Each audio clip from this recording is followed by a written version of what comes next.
все наши письма, которые уходят, мы видим, никакой роли не влияет.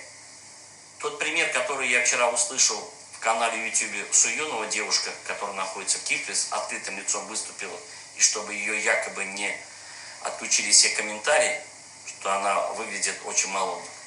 Она сама рассказала, ей никто не объяснял, она в Кипре нашла адвоката, подготовила письмо и обращение. А это обращение Организации Объединенных Наций передала его туркменским властям. И результат – давление на родителей.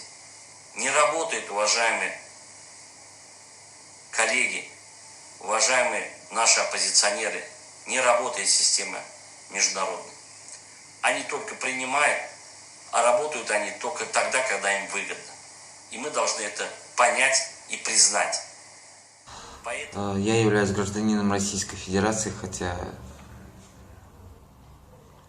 недавно я был лишен своего гражданства, не без каких-либо законных оснований.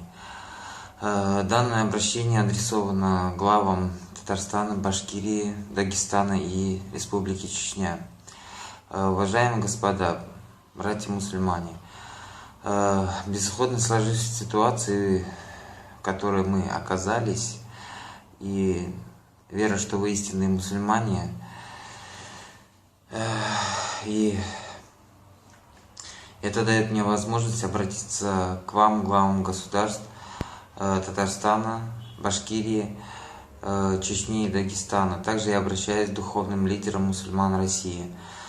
Опасения за свою жизнь и жизни моих родных и близких, бездействие политиков, судебной системы, дипломатов России, бесчеловечность и преступная деятельность таких организаций, как ООН, ОБСЕ, Европейского суда, Международного суда, заставляют меня прибегнуть к открытому обращению к вам.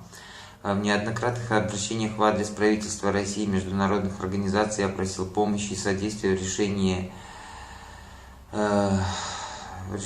прекращения торговли мусульманами, геноцида.